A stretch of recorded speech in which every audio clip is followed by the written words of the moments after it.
And oh God, this would have been in 1970, probably 1971. This happened, and it happened about 4 months after I was 19, and for the first time since high school, I had total freedom, because since high school, 1968, I was wanted by the draft because I didn't enroll in college. I wanted to do some other passions, and and so that slowly got me behind. I eventually got my draft papers. That was Vietnam, and oh my God, I didn't know what to do, and I thought about just going hiding somewhere, and that would be in December of that year. Was the first year of the lottery system. And now, I don't know if anybody remembers the draft lottery. If you were about my age, your husbands or partners would have been probably part of that, if they were, because everybody was in that lottery, even college bound. And the way that worked was, and they had a big roller vat with 365 balls in it. Okay. Yeah. Okay. And each one had a date on it, starting with January 1st. There's 365 days.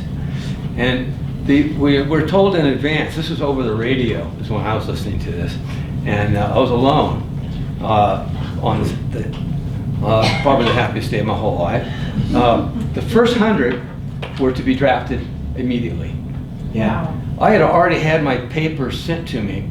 I was drafted and for my physical, but the final papers were coming in the mail about the following day. I never found out, but it didn't matter, because those papers were what I had to sign, and that would complete my being drafted, but I never had to sign them.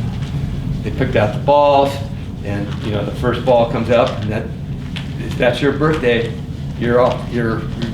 You're gone. And the first 100 balls were drafted. Okay.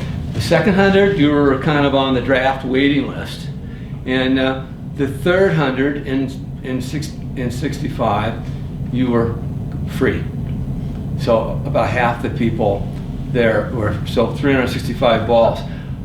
My January 22nd didn't come up until the 337th ball. and here I was, knowing I was going to be drafted. Finally, I didn't have the political wherewithal to try to evade the draft, and it was just gonna go, right? And I never showed up for class the next day. And about, let's see, that would have been 20 years later, when I finally went back to college, the F's were still on my transcripts. Oh my God. So I remember Dan Shafrick up there was looking at my transcripts and goes, "What are these F's all about?" And I said, "Well, I just didn't drop out. I just didn't go the next day because I was free.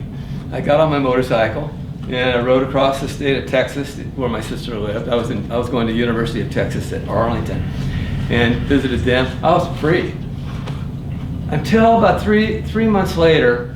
I was working on a construction site in Washington, D.C., and I was just doing cleanup work for this company that hung industrial ceilings in high-rise buildings. I was the fourth story up. I'm throwing trash out of the building down to a dumpster, and there were workers around and so on. But one piece of trash got caught on the wire, and I meant to bring a sample of that. It's like the thickness of a coat hanger. The wire that I grabbed. There was the wire that. Well, anyways, go back. There's all kinds of wires, cardboard around, and this piece of cardboard box got caught across the wire. So I wanted to get that off of the wire, and because I actually had been forewarned not to get any trash on that wire. I didn't know that it was a live wire. It was actually 4,000 volts. So I picked up another wire, put a little hook in it. I leaned across the metal windowsill, which was about this high, right here, and reached out like that and hit that wire. And that was the last I remember, because at that point I was blown into the building by the charge, 4,000 volts. But 4,000 volts burned up the wire that I was holding onto. So when it did that, the voltage was cut off. So I was only on it for the estimated about 3 or 4 seconds before I was knocked out, knocked unconscious, and went into full cardiac arrest. And they dropped the wire on the fall. It started a fire down below in the dumpster. There we go. Hello. And so, meanwhile, this fire is going on, and there's people are screaming around to fight the fire. Several alarms went off. Nobody knew that I was up there and unconscious. And there was smoke everywhere. The firemen came and putting out the fire. One of the firemen went up to the top to work on the fire there, and it was smoke everywhere, and tripped on me. And you know, so he reaches down and rolls me over, and reaches to my throat and feels still warm, no pulse, no breath. So technically I was dead at that point, but I was still warm. Now we learned many years later, I really wasn't dead then, because your brain is still alive. But he rolled me over and did CPR, which was in the early days of CPR when it wasn't very successful. But I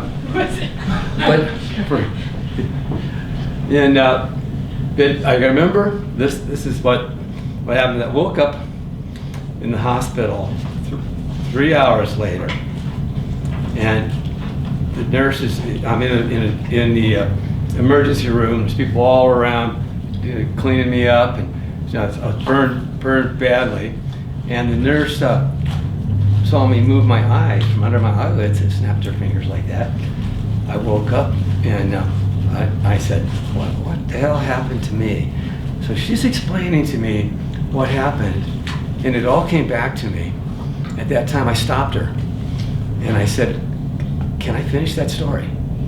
And I described to her exactly what happened, and right after the CPR was administered, because I was right about here from my vision. I was out of my body, and everything was very comfortable, but smoky.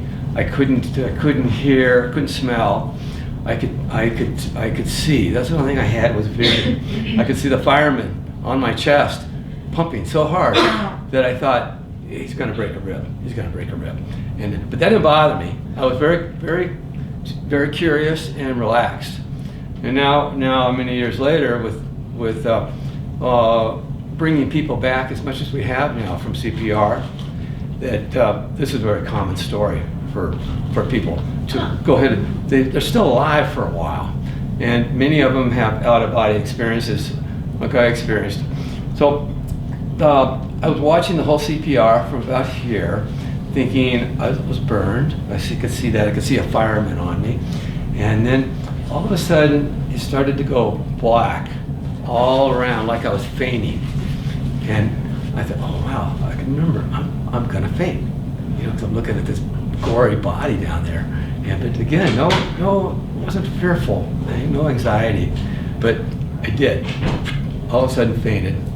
And then that was when the nurse snapped her fingers. No time elapsed for me. Wow. 3 hours had passed by. I went into a coma. I'd come back into my body, went into a coma, and then woke up in the hospital there. And this nurse explained to me what the hell happened to me, and I couldn't believe it. I looked at my hand, and they had me strapped down, and both hands strapped. But my left hand was completely open, had been opened up by the ER people to get rid of all the burned flesh. And I looked at it, and it was just completely exposed. It was like it had been dissected, and all the bones, everything was right there, and it was charred, no blood, because everything was burned clean. So there wasn't, and no pain. I was in total shock. But so I looked at that, and I could see the rest of my body had burns coming down. It went into my right hand was burned right there. Just electricity came there, went across here, across this arm, and then completely down here to that metal windowsill. And the nurse explained to me, says, you're a small guy, right? And I said, yeah, I'm only 5'6".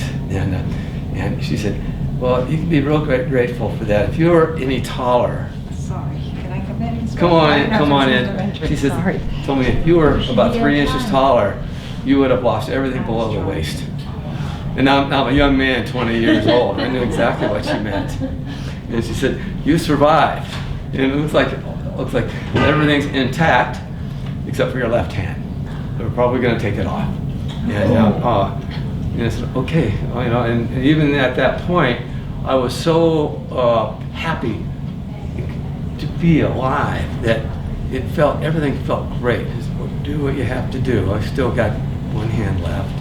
And so they all wrapped me up, did all kinds of different skin grafts to me over the next 2 months in the hospital. I was in a burn clinic with a lot of people who were burned even much worse than I was. So I never felt sorry for myself at that point. I figured I'll get along with my hand. Well, that's when life really started for me, right there, instead of Indian. And since I was a very small kid, I was raised on the Columbia River in Oregon, around boats and tugboats and ships. And that was always my passion as a kid, was just boats. Tugboat captains used to invite me on board because I was always hanging around the docks, and I'd go out with them and maneuver ships around and watch them. Eventually end up helping with them, and eventually end up when I was 14 getting hired on a tugboat.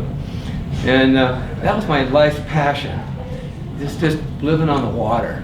And then one day, I remember I was about 14, my mother had already bought me a little sailboat, a little sailing dinghy, so I was messing around on that a whole lot. But then I saw a cruising sailboat coming up the river.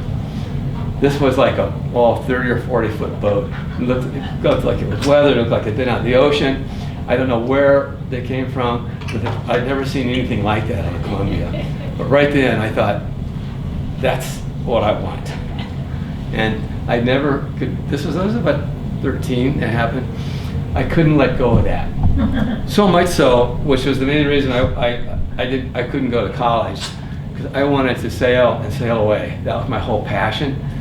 People would laugh at that dream. I wanted to be a sailboat captain in the South Pacific. That was my fantasy that I never could let go of, and it just really stuck with me until I woke up from that accident. I thought, wow, this is it. I am sailing away, and that's all I thought about from then on. And so, because I knew that this was a workman's comp claim, they had this all figured out right after the accident. There's going to be a little bit of money in it for me. It turns out there was a $5,000 settlement from the company I was working for. That's what I got. I was told later by a lawyer who does this kind of stuff. This is like 10 years later. I was telling somebody about that. He said, if that happened now, you wouldn't be working for the rest of your life. Really? You would be taken care of. There had been several $1 million for that. And then at that time, I was living my life when I heard that. And I thought, that's okay. That's okay. For $5,000, I bought an old sailboat. Had enough room for a couple people, and it was built originally to sail anywhere. And I bought it and then reworked on it. I even have a photograph of that here. And I thought I'd pass some of these around. And just some old photos. Here's the boat, when eventually I brought it back here, shipped it here to Steamboat and rebuilt it. That was years later, after I had partially rebuilt it. I'll just pass these around. And this picture was taken after I had hooked up with a woman here in Steamboat and her daughter, who was 2 years old, 16 months old. That would be Chula Beauregard, who is still here. She's an artist. And so that's the boat there. And then here's the boat after it was restored. And I had spent a couple of years on it before that photo was taken by myself, just traveling around the Caribbean. This was after, of course, the accident. I'd recovered.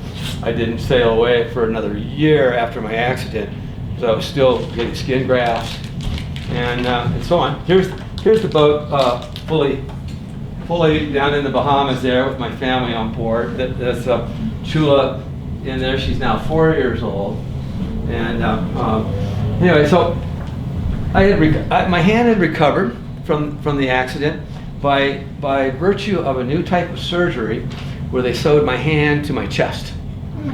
And the hand had healed up after about 6 months to the point they put it back together, and it contracted so much so that I couldn't open my fist. I had use of my thumb like this. That's how I would pick things up and work, just between my thumb and that knuckle, and the rest of it. And so I was convinced that I wasn't going to have a hook. And I thought, if I did, wouldn't that be a clever sight? And that was for a while what I kind of pacified myself with thinking that this hook's going to be a really good one, you know, it's going to have like some movement to it. But so I have more than that now. And this hand was created almost a year after the accident by a plastic surgeon who was doing all kinds of cosmetic surgery and facial, putting people's faces back together after tremendous accidents. And he did this whole idea of sewing my hand to my side right here. The way they did that was they can't take a full thickness layer of skin like that's on there because the location wouldn't heal up. And that's what I needed, was full thickness, not half thickness skin that they had me patched with that contracted. I needed to have full thickness skin. So the way they do that, they pick the donor site, and I had to pick a donor site somewhere. Usually it would be below your belt. And being 20 years old, that meant that for 3 months I would have to walk around with my hand down my tan. And we got to be a better place. Another one was my butt, and that's another likely spot. Lots of nice flesh there. But with all these scars on my chest, I had to sleep upright, and I couldn't roll over. So they couldn't have me have this butt exposed. It would not be protected here. So they picked another spot right here, and which was a little difficult because some of the scars that I had started right here. So they had to go up above there. And the way they do this is they do a surgical cut about the size of a horseshoe, okay? Because it was a little bigger than my hand. And they open it up like that, and they put it back down. And 2 or 3 weeks later, they do it again. Open it up, put it back down. Okay, then they open it, they get it to draw its blood from the top. They open the flap up, and they take half thickness skin from my legs. So here and here. Now we have a flap of skin that's got half thickness grafts underneath it, which are disposable. They're going to come off. But on top of it is a full thickness layer of flesh. Now this is where, telling the story to my students, there was a couple of them that I've had fate over this. Sorry. So now I have a thing that looks like a fin. My friends thought this was just fabulous. They were making fun of me about this. So I had this flap, I had to live with that for a couple of months. Okay, it's living by itself. It's thick. And then the next thing is the surgery where they do an attachment. They cut all the flesh off my hand, and they cut the bottom layer off the flap. Wow. Sew the two together. Okay, it's just like laying sod on your front lawn, you know. It's going to grow together. And my hand had to be twisted over like this for 3 months. Okay, and during that period, I had to, have my jackets folded in. And I remember once I was pulled over by the police for some minor thing. I was driving. I had my car. I had a knob put on so I could drive it. And but the policeman looked at my arm and figured I was a vet. And so I lied. And when he asked me, I said, "Yeah." Sure. Yeah, sure. And then he said, "Hey, slow down a little bit." And let me go. I'm sure it was because he thought I was a vet, because a lot of vets were coming back there at that time. Okay, 3 months later, then they do a lot of examination. I'm kind of an experiment there at Walter Reed Hospital in Washington, D.C. And they decide the flap has grown to my hand. Next step is, they put me asleep for this, of course. They just cut it off right there, okay? And voila, now there's the flap transferred to my hand. Wow. Yeah, it's a process that's used a lot. And actually, at the same time they were doing me, they were doing the same experiment on a young girl who was burned really seriously with her face. It was called the babysitter burn, where a hot pan was pulled down, burned her there, burned her. She's blind on one side, and her whole face. She had her right side of her face sewn to her shoulder. Yeah, and so we were almost side by side, and I got to know her really well. The cool thing though about it, she had a German Shepherd CNI dog that I fell in love with. I love German Shepherds, and so that was my hospital stay. I was in good company with this young lady. I wish I knew where she was now. When she was having this done, she was 12. They wait until she's fully grown, and then but she lived her life with this horrible scar, and so there was no feeling sorry for myself when you have somebody like that who's smiling about life and anxious to get it on. Anyway, so that's that story. I went off sailing for 3 years, and most of it alone. I took on crew once in a while. I was always looking for a nice partner to sail with, preferably a cute younger lady who looked good in a bikini. And I'm 21 years old here, right? So that never really happened until I visited Steamboat. And I came back to Steamboat actually 50 years to this month. I came back here, and just to hang out and check it out. My parents moved here at that 2 years before, so they were here. I stayed with them, and then that was the year the Stagecoach shut down, and they really went bankrupt in 1972. And I was going to come back and work for a while for them, and so immediately there was no work at all. And but I had a chance to look around Steamboat, and I was camping out. My parents had a camper on their truck. I borrowed that in their camper, and this photograph is here because I didn't have a place to live, so I drove down into these very meadows right here. We camped the first night that I decided to do this, and the next morning, it was that evening, I heard this tractor coming up. And, hey, there you go.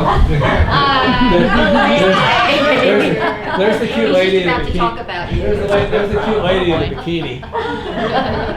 And I heard this tractor drive up, and I thought, oh God, I'm going to be kicked off of this land. So I walked over to the tractor, and it was a rancher named John Moore. He was leasing all that property there. And I walked over and was talking to him. I told him I was just laid off here, Stagecoach shut down. And he said, well, so was I. He was going to do the dinner thing with the horse-drawn sleigh.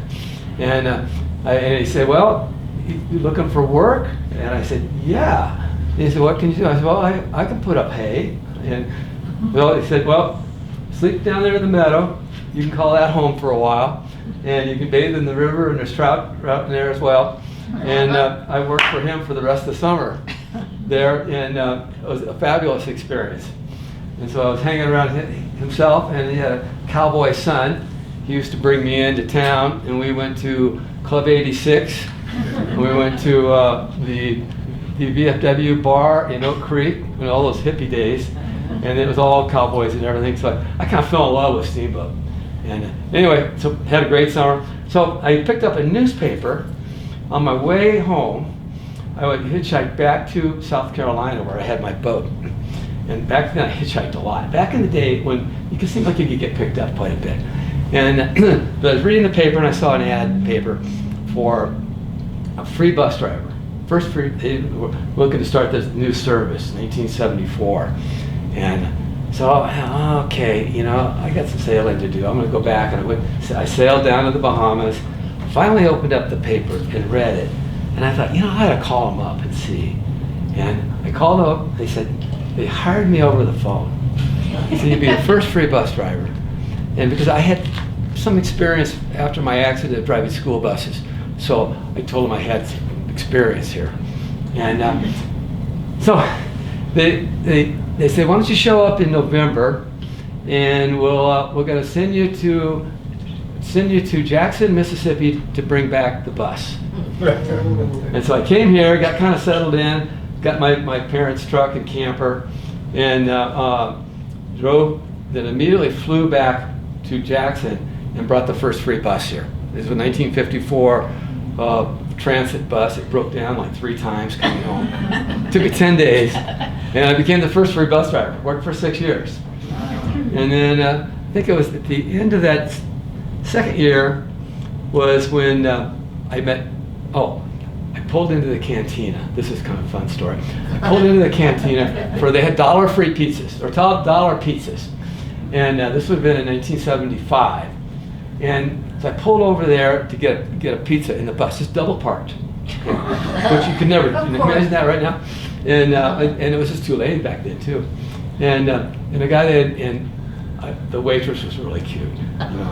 Okay. So I tried to chat with her a little bit, but I never had a really good pickup line. So so I got my pizza and went back. And then later that afternoon, I saw that same woman walking across the street with a baby on her back. And I go, damn. Married, baby, whole thing.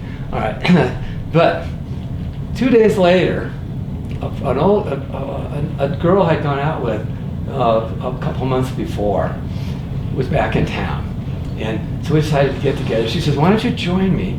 I'm going to get together with a bunch of ladies. We're going to go see Freddie and Hitchy. Yeah, in a dance bar. And sure, we weren't dating at that time, but we were friends. And so I said, well, pick me up at the Iron Horse. I sometimes would park in their parking lot there overnight in my camper. So they came down, picked up, and I remember they were squeezed into a Saab, a little Saab wagon. I got into the car, and I looked at the driver, and it was Gigi driving. Like, there she is. she's obviously she's not married because she's with all these women, and that was our first date. And then I think we went skiing the next day together, and a week later, this is how things went back then, I moved in with her because she needed a roommate. And I got out of my truck, and I fell in love with 2 women at once. A 2-year-old, which was Chula, and then there was Gigi too. And so Gigi also needed a babysitter at night. So, I mean, this was like 3rd day into our relationship. She meets this guy who's living in his pickup truck, and I'm babysitting for her 2-year-old. So that was how all that eventually happened. And after that, here I'll show you. I'll pass around a few pictures here. And I asked Gigi. I remember on our first date, I had talked about I had a yacht in Hilton Head, South Carolina. I was trying to sound good. And she said, and I'm looking for. And I said, I'm looking for a crew always. And she said, I'm game. And I go, what? And he said, really? You've done some sailing? She says, not really. I sailed my brother's Sunfish once. And I thought, wow, this is great. She wants to go sailing. So these are some early pictures. We did go sailing. It took a year to pull off that first trip. And here's a picture of, I'll pass some of these around now just for fun. Here's a picture of the kids in, this is after we had children. Well, no, after we had our second child, which is Josie. And they're all in the cockpit here. We did, with this crew I had now of 3, we did 3 nearly year-long trips on the boat. And still maintain, we'd come back here in the summertime. This is when we started living in the teepee, because we needed a place to live. And here's a photo of them doing art. We love this photo. Chula uses it in her studio. She's got it on the wall there because it's her first doing art. Gigi is a watercolorist. And pass that on to her. And we did 3 trips. They were each 9 months long, but they took about a year to put together each trip, and they were about 2 to 3 years apart to actually pull those trips off. We had to save the money. We, housing was difficult here anyway, so it didn't matter to us because we couldn't afford anything anyway. So in the summertime, we ended up borrowing some property in just outside of town, and camping out for the summer. And we did that for 3 years, 6 years. And then towards the end of that, we were hiking around and we ran across an old for sale sign and flipped it over. It was all rusty. I thought, we ought to call them up, see what's going on. There's a for sale, there's property, something up here for sale. So we called up, we went to the courthouse and found out who owned it. Turns out she was 86 years old. She was one of the friends of Dorothy Wither back in the day when several ladies bought property around town, had little cabins on it. And she said, yes, I need to sell that piece of property. Come and make me an offer. So we did, and we offered her $6,000. We didn't have $6,000, but she said she'd front that for us too.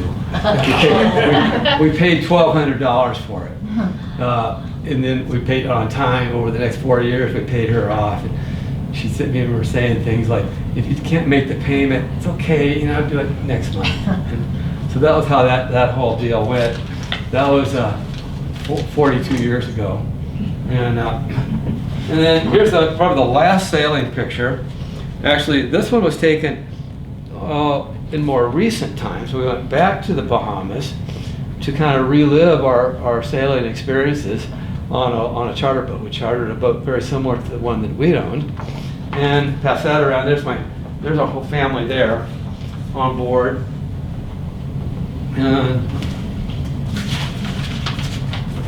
I think that, I have more pictures too. I'll show you here. There's a picture now, a little collage of pictures. This is Gigi in the Wild Rose Art Studio, which is outdoors. This is our camp, and this vehicle right here is an old Scout that we used to get to and from our camp for several years. And we'd take the doors and the window down, and we painted it like a zebra, and it was our safari vehicle. And then there's another shot of Tumbleweed sailing here, and then there wasn't a lot of room for 4 of us in Tumbleweed, so Gigi and I would sleep in the cockpit every night for a month. We had a cover that would come over, and so it wasn't always dry. And here's a picture of us. When you look at this picture, you note that there's a kerosene lamp there. That's because we didn't have any electricity on any of these trips. We had no refrigeration. We had no electronic navigational aids. Everything was done the old-fashioned way. And I still carried my book with me since I was younger. And we got all our information on navigating on this book. This was before GPSs. They had a thing called Loran back then. Large boats with generators could have that, but we didn't have a generator. We didn't have a motor, and no refrigeration. And pass these around here. I think they kind of show a little bit of our lifestyle back then. And okay, so and here's a picture of our camp. This is the master suite. The teepee has always been simply our bedroom. We had an outdoor kitchen, still do. It's covered, catches water. Again, no electricity, and so the kids were raised with. They had boom boxes, but that was about it. We didn't have any kind of internet or cell phones, and they actually put up with us through into their teenage life. But anyway, so this is kind of a fun picture. I kind of painted it. I took this picture with a time-lapse camera, and then I painted it with a flashlight. Okay, so that's how I did the lighting on the teepee. It was with a flashlight, just painted it. Meanwhile, the lens is open, right, and it's getting all that lighting. That right up on top was I pinned a flashlight to the top of the teepee, and it was one of these flashlights that it was 360 degrees. I just hung it up there, and it turns out, but the prayer flags, those were painted by a flashlight. I thought it was a great little it was my little art form back then, and so that's a fun picture. But Then I have one shot. Somebody, I think it was one of my house guests that was saying, "Oh, you gotta show this picture, because it's a picture of me catching our dinner." Now, we didn't have refrigeration, so the way we dealt with that on the boat for 9 months, we wanted to have food on the boat for a year on each of the trips.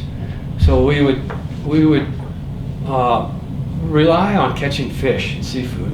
We also relied on a massive amount of dried food, that for months before the trip, we would dry food, put everything you could think of, all soups, vegetables, fruits, meats.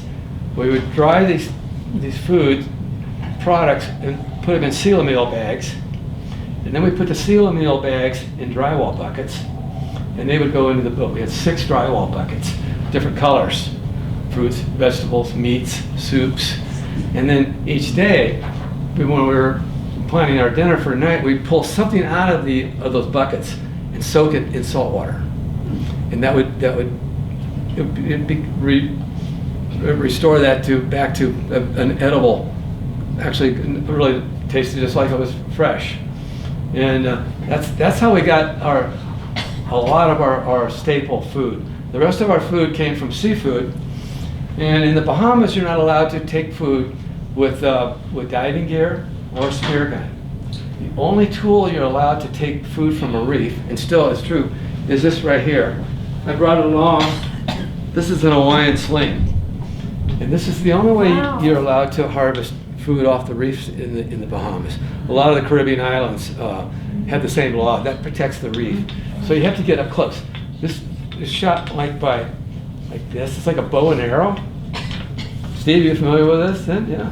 Because you got one too. Yeah, everybody's got one. In fact, you have 2 or 3.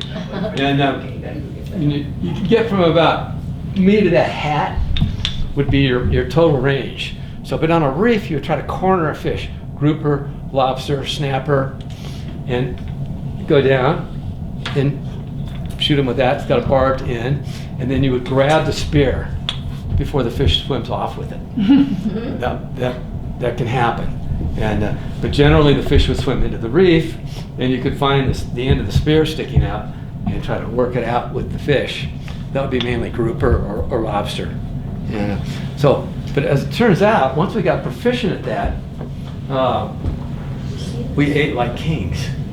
We had so much seafood that we would show up in the harbor and end up feeding other people, because we didn't have refrigeration. So if we caught a big grouper or a lot of lobster, it had to be eaten right away.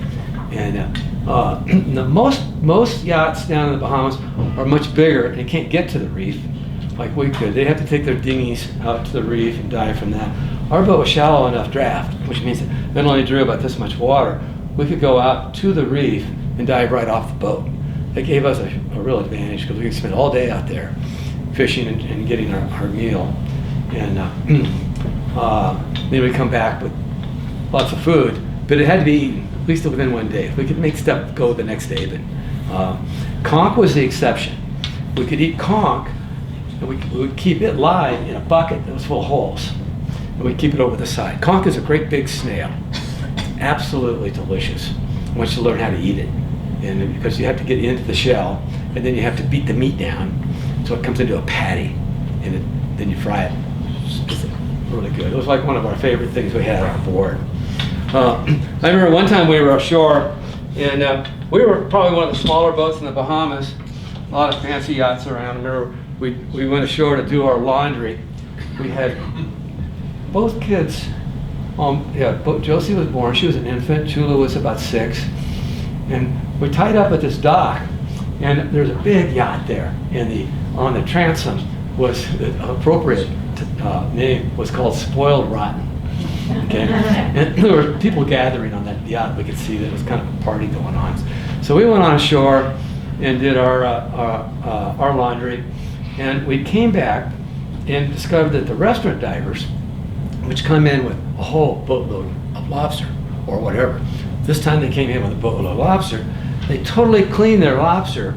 They break the tentacles off, because these are a Caribbean lobster called langosta, And the tentacles they don't have tongs like pinchers. They have big tentacles, which are good eating. But the tails are real big, and it's delicious lobster. So they would throw the heads and the tails down into the water below the dock, and then let the barracuda eat it. So we get back, and there's a pile of lobster. Now the lobster heads have a real sweet meat inside. The tentacles are also really good eating. There was a pile of lobster, bigger than this table here. This whole area was just a big pile of lobster, about 10 feet under the water. And the barracudas are coming in eating it. And Steve knows what I'm talking about with barracuda. You mostly just shoo them away. And they're not, you rarely ever have a bite from one. But so they're there, and all these people at this point in the spoiled rotten boat are having their cocktail glasses, and they had it was almost black tie. It was real fancy. Wow. And then we are this family coming back with our laundry in our shorts. That's all we ever wore, shorts and t-shirts. And I was totally bearded. Here's a photograph of me. I look like somewhat of a ruffian here. I'll pass this one around. And you can see across our boat is my spear. There's lobsters there.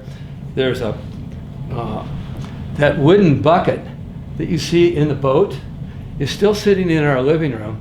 And I was sharing that with our house guest this morning, that bucket was our toilet. Oh. Yeah, that we used. Back in those days, you threw everything over, and we usually did it on the outgoing tide, or you would pick the bucket. And in larger yachts, they have holding tanks, and then they dump that when they were offshore. Can't do that anymore. You can do that, which is a good thing. Or what we do is use the bucket, and then we put it in the dinghy, take it outside the harbor, and that's how we did that, because we didn't have any plumbing. And so the party is looking at us like we're scoundrels, and what are these people doing with children? So we looked up and thought, should we do it or should we not? Oh yeah, always do it. Yeah. So I put my mask on. I always carry that with me in the dinghy and snorkel, and we loaded that entire load of lobster heads and tentacles into the dinghy. You can see the dinghy in that picture I'm passing around. You'll see that. And I mean, it was a pile like this. We took it back to the boat and then spent the whole day, the rest of the day, cleaning it, steaming it down, cleaning it. We ended up with a pile of lobster that was about, the size of this suitcase, I remember. About like that, mounded up like that. Way more than we could eat. So we cleaned that down, and we had this fantastic meal, knowing that it had to be eaten within the next 24 hours. So we invited several other yachts at that point. We became the most popular boat in the whole harbor, with all kinds of lobster dishes. And never did regret that experience on the Spoiled Rotten. Now the people on Spoiled Rotten are probably still telling this story with a little different context. So that was fun. Anyway, so I don't know what time we have. How we doing? Oh, pretty good. You have about 15 minutes. Okay. Well, I don't know. Maybe some questions and answers about this kind of lifestyle, and between living on the boat and living up the teepee. We kind of titled our book as I forget it, Unplugged and Under Canvas, and that was kind of the theme of our lifestyle. And I have to say, we're still living unplugged. Somebody was asking me just this morning for our computer password, and I didn't have a clue. I never use it. I just turn it on, and it works. And eventually, we found it. We pretty much live as unplugged as possible to this day. Fortunately, we have grandkids who live in this town, so they are very computer literate. Whenever winter, which is rare, once in a while in the winter, we do have a little TV, but we don't know how to work it, and it doesn't have anything on it, just because everything now is streamed. So we get our grandkids to come over to tune in something that we might want to watch. That's how we have to do it. But the positive side of that is then we get to have our grandkids in the household for maybe an hour or so. They're 14 and 15 now, so capturing those kids is pretty tough. Anyway, any questions about some of this? Yeah. I didn't hear you say anything about fresh water. What did you do for water? Fresh water was fun. There's a lot of villages through the Bahamas. There's and they're either black villages or white villages, and there was a big difference between them. Really? The white villages were quite unfriendly and not necessarily welcoming like the black villages. When we went into there, they were poor, somewhat villages were kind of trashy, and but they would just welcome us with open arms, especially when they see two little kids and parents carrying a couple of jugs of water. Because our first question is, where can we get some fresh water? And the kids would either take us, or some adult would take us to a cistern, and we would be welcome to take as much water. And that's how we got our drinking water. And with washing water, like showers, dishes, clothes, those were a non-issue on a sailboat. Right. You just dove over. And that's how we got our clothes clean. Our dishes went into a mesh bag. Then we tie the mesh bag onto a rope, throw it overboard overnight, and our dishes would come up clean and pre-salted. So we just leave it like that. It was kind of tasty. And bathing was always done, just dive in. I don't recall we ever had to use soap. Maybe shampoo once in a while. But that worked well. And then when you get back on board, we would sometimes wipe down with a wet wash rag, fresh water, and that would get the salt off you. But normally, I think we just went to bed like that. That was this part of our lifestyle. It was very simple. The only clothes washing you'd have, which were washed the same way the dishes were washed, in the mesh bag, throw it overboard overnight. But all we had were maybe 2 pairs of shorts and some t-shirts, and then foul weather gear when we were offshore. And anyway, our ocean passages were generally day passages through the islands. We would have to do several overnight passages for the longer shots to get to the Bahamas and between islands that were further apart. We did all that by dead reckoning, a form of navigation that's about, I don't know, 10,000 years old. And that works quite well. Can you explain Reading that? stars. What's that? Can you explain that a little bit, please? Okay, dead reckoning is taking into account currents, the stars, sun, everything that's natural, taking into account all those different things, and actually finding your position. And then what you do is you find it in different methods. And since that's not totally accurate, you would get, when you find your position, you go to you take a compass bearing, and then you would plot that on your chart, draw a line. So we could find out by different visual, like islands, lighthouses, man-made objects, natural objects, mountaintops, and you would draw a line of position, and you are on that line of position, okay? And then you would go to your chart, and you draw that line based on the compass rose on the chart, and you have to take into account some other things, okay? They do that one line. Okay, then you do it to another observation of something else, a lighthouse, the water depth. You could use that. You could, because you could be at a certain depth and you know you're along that depth line. You find that and you get another line of position. Now you have a cross fix. You do it 3 times, you have a triangle. So now you have what you call triangulation. You are somewhere, theoretically, in that triangle. Okay, so that's your line of position. And then from that point on, you use what's called dead reckoning. You take into account the wind, the speed of the boat.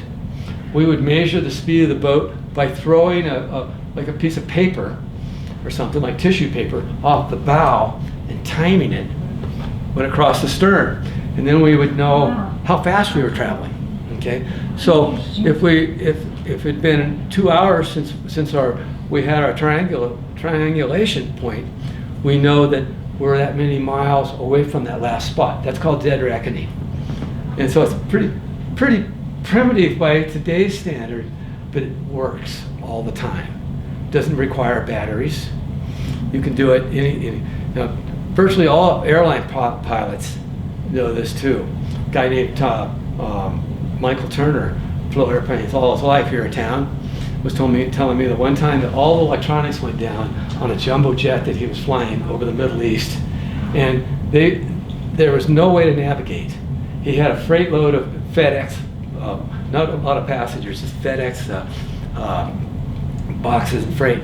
But he brought that plane back to a major city using dead reckoning, which none of his co-pilot didn't have a clue as to what he was doing. Interesting.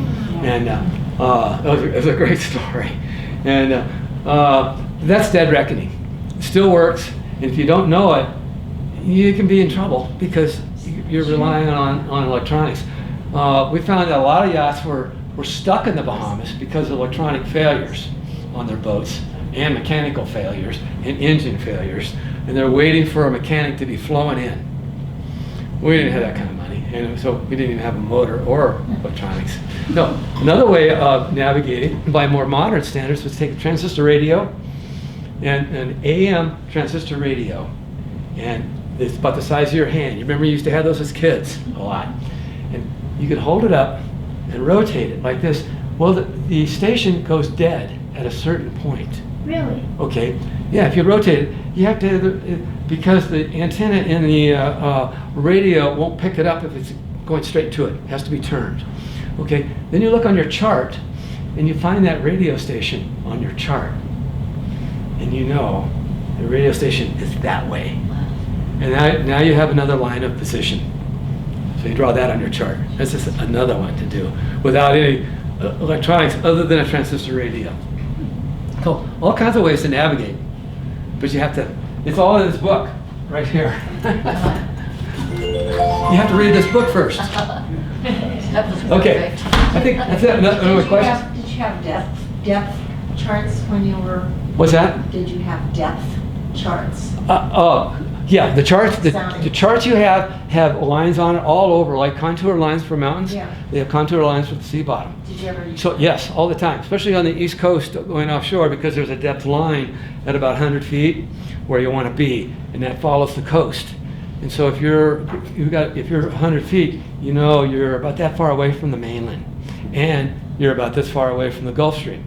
You're going between the two to travel along the part of the East Coast. So yes, you can navigate off the bottom, but the only way you can find the depth, if you have a boat with no electronics, is what they call a lead line. It's a piece of lead about this big. I mean, about as big as your forearm maybe. It's a chunk of lead with a hole in the top. You tie a rope to it. That's got little plastic tags on the rope saying the depth. And so you go in the bow of your boat and you throw it forward and you let it go down, down, down, down, down until it hits. You mark that spot, pull it up. There's how you find your depth. Sure. Any other questions? That's how Mark Twain got named. What's that? I said, that's how Mark Twain got named. Is that right? Yeah. From how? Well, he was doing depth like that, and they would say Mark, and the word, I think the word Twain refers to a certain, he would say Mark. Oh, He would call out Mark, the right, depth, Mark, and he Mark, would say Mark. yes. And that was usually measured in fathoms, which is 6 feet. Yeah, that's right. And he was on the Mississippi River, which is quite shallow. Yeah. In the Bahamas, it's very shallow. So usually, if you can see the bottom on the Bahamas, so you can navigate the depth by just looking down and looking. Oh, it's like 20 feet deep, or 30 feet deep. Except on a cloudy day, you can't see the bottom, so you need to have that depth sounder. Yeah. Well, Just one more. How many years did you do that with just over a period of 15 years.